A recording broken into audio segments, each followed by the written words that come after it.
everyone. Welcome back to Alison and Paige Talk Canada Reads.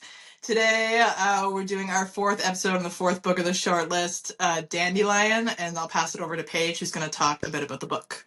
Oh, did you say I'm Paige? It's just me today. Bye, guys. Okay. Hi, everyone. My name's Alison. Okay, let's start over. Hi, everyone. Okay, no. Hey everyone, welcome back to Alison and Paige Talk Canada Reads. My name's Alison. And I'm Paige. And today we're going to be talking about the fourth book on the Canada Reads 2025 shortlist, Dandelion. So I'll pass over to Paige, who's going to talk a bit about the book. Okay, so this is the fourth book that Alison and I have read for Canada Reads, and it's in the category of fiction. And just a brief sort of preview of the book of what it's about. It follows the life of this woman named Lily, who's a first generation Canadian, Chinese, Malaysian family, and she just has a baby, and she's reflecting on sort of her childhood. And in her childhood, when she was a child, her mom kind of abandoned, left the family, and sort of talks about her childhood, her life, trying to find answers about all of this. And so just a little bit about the author. The author's name is Jamie Chai Yun Liew, who is the daughter of a stateless immigrant to Canada. And we'll talk a little bit about statelessness. It comes up in the book later. And she's an author, and she's a full professor at the University of Ottawa. She's a lawyer by training, and she practices immigration and refugee law. And she also has her own podcast. She's, loves to read. She's pretty active in all of those things. So she's very well educated and well involved in the community, lives in Ottawa. And then the person who's championing this book is Saïd M. Dahoma. So he has an interesting story. He is a French Comorian baker. So he grew up in France. His parents are from Comoros in East Africa. And he is a neuroscientist by training. So he went to school for that. He got a job in Alberta, Canada, moved there, kind of worked as a neuroscientist there, started to miss sort of all the pastries and the delicious baked goods from France, started making those, and now he's kind of shifted to be this sort of expert baker now, and his handle on Instagram is at the pastry nerd, which I feel like is a great title, especially Alison, you get your Bird Nerd Winnipeg is my handle. Totally the same, Now he is sort of all over like CBC with his baking. He's on TV. He's got his Instagram. I was actually looking at these, and they're like really beautiful desserts. So yeah, he seems like fun. So he'll be able to talk about the book and have fun with that. Basically that's sort of just the preface of all of this. And we're gonna probably start talking about the book now.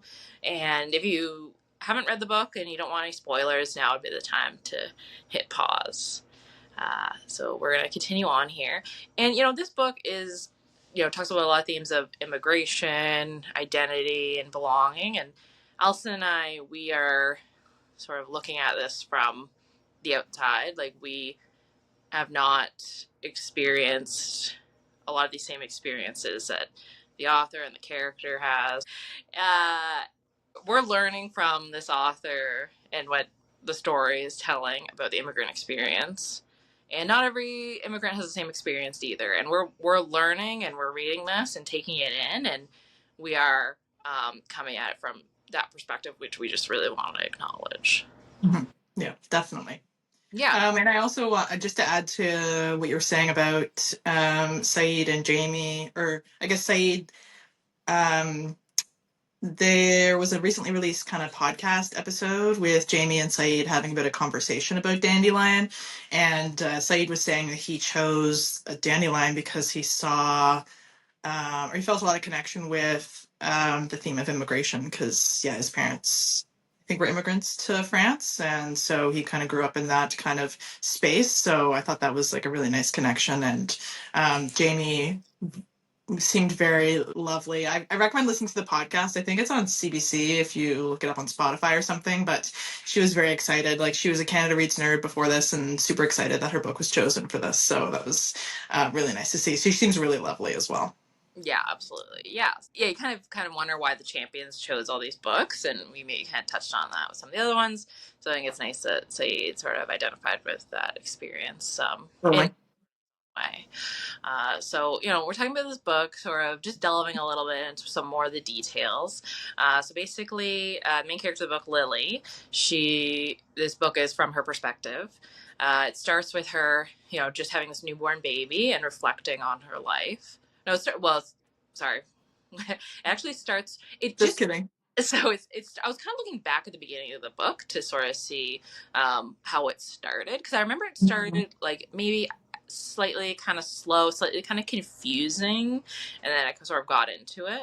Yeah. It just starts there, like the family's having dinner, and they're making like chicken satay, which sounded really good, and we're sort of just dropped into like this middle of this like dinner conversation.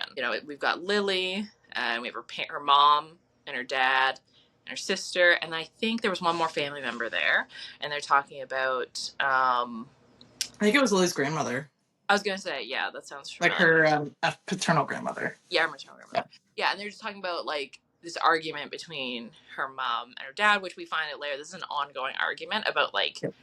is it better to be in Canada or is it better to be in Brunei, which is a country in Asia that they came from. So that's sort of, and then we find out this is an argument that's had like many many Yeah. times. Basically, her mom Sui longs for back home. Like Yeah.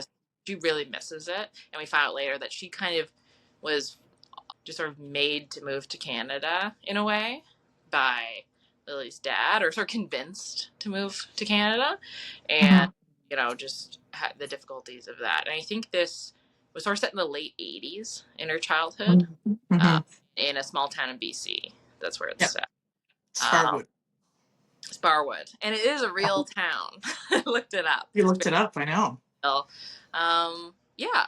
So So you have that dynamic between Suihua and Aloy, the mom and dad, throughout the book, and sort of, Sui is more really missing home. She's quite depressed and frustrated being there, and she really like lights up when she's doing activities that remind her of home. And you can see that like light inside her when she's singing, when she's playing tennis, when she's playing, or when she's at the red egg and ginger party.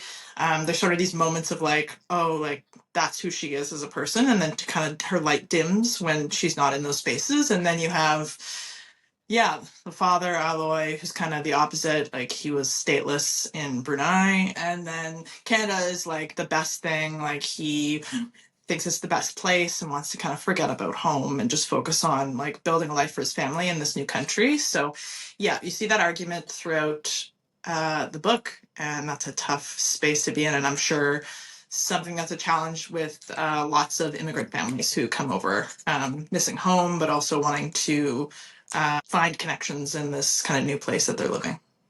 yeah, definitely. Like they're really on polar opposites. Lily's dad wants to forget back home, like forget Mm-hmm. about it, not even talk about it. And yeah, I'm sure that's something that a lot of people struggle with. It kind of reminds me of like other parts in the book where they talk about food a lot. Chicken satay at the beginning. She's talking about like bringing. There's just so many times. There's the time that her dad, when after she has her baby, her dad comes and makes that soup that Yeah. is to be made for new mothers that he made for her mom, and now he's making for her. And they talk about like her bringing her food to work, and just food being like this big comfort. Yeah. For a few reasons. One is that I think the main one for Lily specifically is that it reminds her of her mom, and I think Yeah. her mom maybe was so passionate about food is because that sort of brought her back Yeah. to her home and maybe her mom, Yeah. a way to kind of get that feeling and warmth of home through food. Yeah, I totally agree. And when, I mean, the podcast that I mentioned earlier, when Saeed and Jamie, the author, were talking about the book, they talked about the importance of food. And I was like, oh, I felt very tickled that I also noticed when I finished the book, I was like, food is like such a prominent theme. Yeah, food as connection to culture, food as comfort, food as a way of expressing love.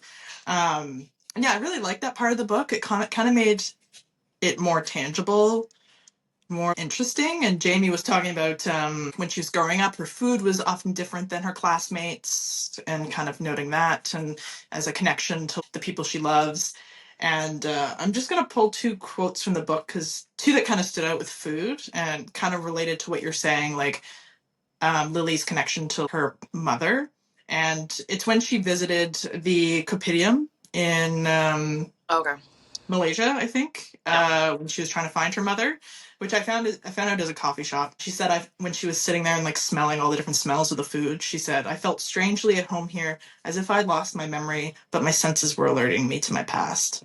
And then when she's flying home, and we'll talk about this later, and she's getting her mother's letters, or Mm, looking at her mother's letters, she's talking about how she had all the ingredients to fashion a dish that would soothe me and allow me to eventually embrace forgiveness. So I mm, thought that was like such a lovely sentiment, like connecting, like it's so like artistic. It's hard to explain, but I loved the food element of this book. yeah. Made me hungry at times as well. Yeah. Uh, so yeah, I thought this book was really well written, well narrated. Another thing to talk about obviously is the title, Yeah. Dandelion, what that means. Mm-hmm. So, again, I have a quote. I'll share a quote that I Oh. Oh, you looked up a code too. Okay. the Hakka like people, which is like the nomad people uh, Yeah. in Brunei, and they're talking about dandelions. And so the Hakka people, a nomad is someone who can live in multiple places and kind of like flourish in multiple places and doesn't necessarily call one geographical place home. So Lily's dad likened this group of people to dandelions. Um, and the quote is, they can land anywhere, take root in the porous soil, flourish, and flower. And so, like, dandelions to some a weed, but it's more of a flower. You could say that about, I think they were drawing connections between being someone who's immigrated, you've flown like a dandelion seed to another place, and even if somewhere is really difficult to flourish and flower, like a lot of people who immigrate are able to do that and flourish and flower and thrive. So it's kind of connected to dandelions. Yeah, and I think that's a great quote. And I actually didn't really, yeah, I noticed that quote, but also I really like the way that you said that. I think that makes sense. Like, do you feel, and we've talked about this a bit earlier, that we aren't immigrants ourselves? I mean, our grandmother was an immigrant, but would have had a very different experience than Lily and her family. And so I'm curious if, understanding this is only one kind of immigration experience, if you learned anything about what the immigrant experience might be like in Canada. Yeah, I think that because it was like this first person narrative, it almost read a bit like nonfiction. It It felt did, I know, seriously, yeah. it felt really real, and just Mm-hmm. all these little things, like the way like the teenage boys talked to Sui during the tennis match, and just how like Yeah, the racism. racist they were. Yeah, Um, to hear that like constantly through it, and then the other moms who were calling her Sue, like on purpose. yeah, I was yeah. just those little things that maybe I haven't like seen with my eyes or heard with my ears, but because I was reading this and just really I really could gain an appreciation for that and how difficult that is. So that opened my eyes for sure.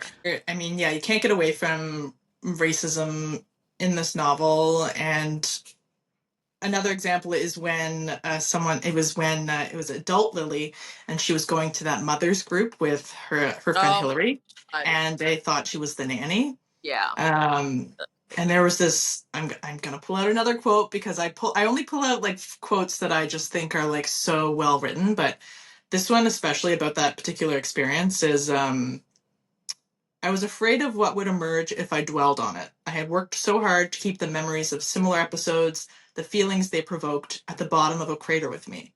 I didn't want any cracks to form, to let even a bit of steam out, for fear a thick lava would bubble to the surface. So that's like the effects of racism they layer over the years, right? And um, I mean, that was clear in this novel. The definitely, microaggressions and the yeah, macroaggressions. yeah, You can't, unfortunately, very common for immigrants who come to Canada, even though it's full of nice people. Yeah, Can't get away from that racism, yeah, unfortunately. exactly. Uh, Yeah, and I was yeah, good. I was kind of curious what you thought about Alfred and that kind of storyline because, yeah, that was an interesting one. It didn't.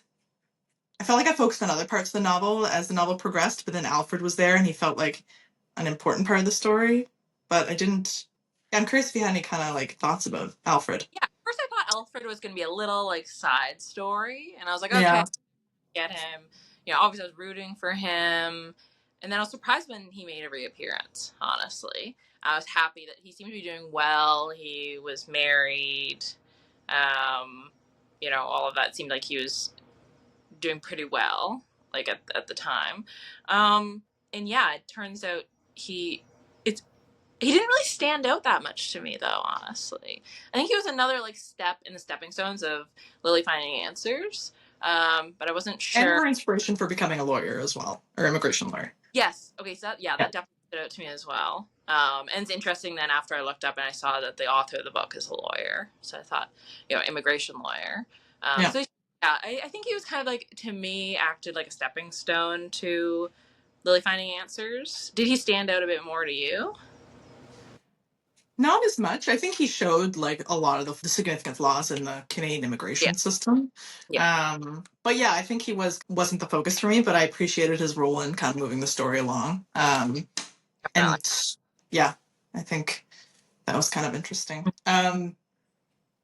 What I also thought was interesting is John, Lily's husband, and I know we're kind of Yeah. going into her adult Lily, but is there anything else you wanted to Yep. say about the No, I think we're good. We John's Lily? Okay.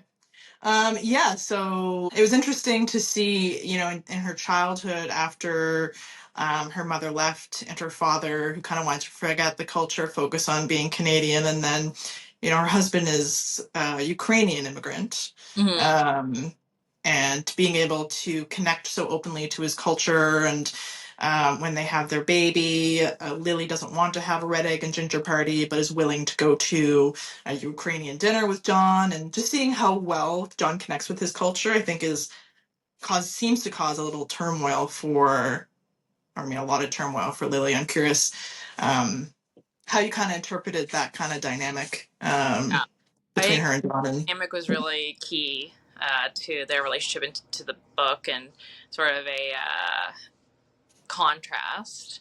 Um, yeah, just kind of like what you're talking about with her not wanting those like traumatic macro microaggressions to bubble up over the surface. She wants to like keep everything kind of pushed down. Mhm, That really relates to her not wanting to have the red egg and ginger party, and not, so just pushing that away because it's traumatizing and it's bringing totally. a lot of emotions for her. So Mhm, I think that's a big part of why she doesn't want to have the red egg and ginger party, because it's just going to stir things up, yeah. and have to invite all of the family members to have all these conversations that she doesn't want to have. So she's pushing against that. And I think she said at one point she can just kind of lose herself in helping John embrace his culture or that kind of thing. And like, if she doesn't want to have the red egg and ginger party, she shouldn't have to, because it's her family, Yeah, it's her child, and if she doesn't want to have it, I just she shouldn't have to have it. I think everyone's yeah, pushing to have it, but it's up to her whether she yeah. wants to do that. So she ended up having Hmm. it, but it was sort of like her own twist on it, which I think helped a lot. Yeah, definitely. Because she's trying to figure out who she is, like amongst all these like Yeah. things, right? She's Canadian. She's an Asian Canadian. hmm She has a lot of culture, like, connected to her mother and then connected to her father and then also to society around her and kind of navigating that dynamic. And I think people make a lot, like, she's navigating all the assumptions that people make about her as well, that Oh yeah. often inaccurate assumptions, but Oh yeah. can only imagine how difficult that is. Difficult. So, we find out later in the book she sort of finds out more about her mom, and we find out a lot about her mom. So she basically, to dial it back from when Lily was 11, her mom left. She dropped off the face of the earth, basically. Yeah. Like, nobody could find her. Dad didn't know where she was. So obviously we kind of know and assume that she went back home, went back to Brunei, and nobody hears from her for decades, and that would have been pushed by her obvious longing for home. So I can see both sides of, like, I can see why she would have done that, why she would have left. I think her hands were tied. I don't think Yeah. if she had tried to leave with the family, that never would have happened. Like, Lily's dad would have let that happen. No. Especially where Lily and her sister were in school and stuff. It's like, Yeah. I'm gonna up and leave. But I can, and obviously it's bad that she left. It's like, I was mad at her. It's traumatizing to her kids, Yeah. and yeah, very traumatizing, very upsetting. But I feel for her. Do you feel like, and then she was free and she could live her life, and Yeah, it's such a difficult. that's a difficult situation. Yeah. And I do think that she wouldn't have done that lately. Like, No, obviously, she loves her children. Would have put a lot of thought in that decision, but you could tell as the book went on that she was reaching a breaking point. yeah, And that, yeah, I mean, from a mental wellness perspective as well. Like, she didn't seem like the kind of person who'd just be like, okay, like, I have 2 kids, like, I'll just leave. And she probably also felt like she wasn't being a good mother mm, because she was so, like, depressed and frustrated and just not herself. Like, she was maybe, these kids are better off without me. Like, I yeah, should just leave. yeah, But I think it was right for her in the moment. Obviously, wasn't without its consequences. yeah. But I think what made me mad about that is connected to it is when was it her aunt who had all the letters and didn't pass along the letters? Yeah. Was that the case? I think, That made me mad. and I think it was, yeah, it was her aunt, or is it her mother's sister, or her father's sister? It was her father's sister, I think. Yeah, so wasn't Sweeha sending letters back and like She sent letters with no return address, yes. and then her aunt never, or her aunt opened them. Yeah, they were opened. She opened them, but never gave them to. Yeah, that was Ugh. really bad. That was really, really bad. Really Yeah. bad. Did that. Like, I think that would have. I think, you know. Yeah, she probably should have passed those along. I think. Yeah. But it's such a painful, difficult Yeah, burden. situation, and it was so sad when she found out that her mother had passed Yeah, away. passing away. Yeah, I wasn't. But clearly some closure required. Yeah, Like, she wouldn't have. I'm glad that she pursued to try and go find her mother. But yeah, it was quite sad to hear that. yeah. It kind of became clear that we were going to find out what happened to her, Which and is good. Oh my god, can you imagine? Oh, the yeah, book ended. You know how I feel about endings. yeah. I think that I knew there was a chance that she wasn't alive, or a good Yeah. chance, but that was really, really hard to see. So, in this book, there's themes of home and belonging and identity. So we definitely touched on a lot of those things. As far as Canada Reads goes, the overarching theme, or the question is, a book every Canadian should read. So what do you think? Yeah, I think this one fits in the category very well. Up there with Two Spirit Journey so far, I would say. And as Saeed, the champion, said, there are so many different immigrant stories, and this is just one of them. I just did a bit of like stats can looking up. In 2021, roughly 1 in 4 people in Canada were landed immigrants or permanent residents. And annual immigration in Canada amounts to almost 500,000 new immigrants. So it's one of the highest rates for population in the world. And so I think just because of that, like, such a huge part of the population is immigrants, I think it would be remiss not to learn more about those experiences and the importance in Canadian culture. Whether it's Saeed, who's an immigrant himself, who's able to read a story that he can connect with. If you're not an immigrant like us, it's really beneficial for us to learn about these stories and also recognize the privilege that we have in helping to understand them better. So, yeah, as you said, 1 in 4 Canadians right now are landed immigrants or permanent residents. So that means everybody knows somebody who has immigrated. Your friends, your coworkers, Yes. neighbors, like, 1 in 4. We're not talking 1 in 1,000 or 1 in 10,000. Like, so that's very key. And yeah, I agree. I think this is up there and a book every Canadian should read. It's easy to read. It's not too Good long. length as well. Yeah, it's a good length. Enough that you can connect with the characters, follow along the story. Not too short, but not so long that it's either dragging on or feeling like it's, overwhelming to read. So yeah, I really liked it in the end. I really, really liked it. Yeah, it's my favorite so far. Yeah, me too. Yeah. Yeah. Yeah, that's exciting because I wasn't sure, because we've read some good books so far. Yeah. Three, and this is the fourth one. So I was like, okay, I guess we'll see. And then I was like, oh, I ended up really liking this one. Yeah. Yeah. And what do you think about this book as it relates to changing the narrative? Yeah, changing the narrative for sure about this specific immigrant's experience or immigration experience, changing the narrative about hearing Alfred's experience, trying to stay in Canada, hearing about Lily as a child, Lily as an adult, her experiences there. So I definitely would say this changes the narrative for And sure. it changes the narrative around stereotypes as well, Yeah. especially around Asian people, Asian Canadians, immigrants. So I thought that was very relevant as well. And also, it changes.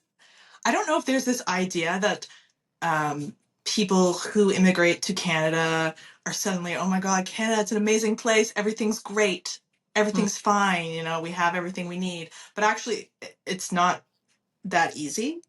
And mm, I think this book illustrates a part of that too. Like, it's not just we're moving to Canada, everything's awesome. yeah.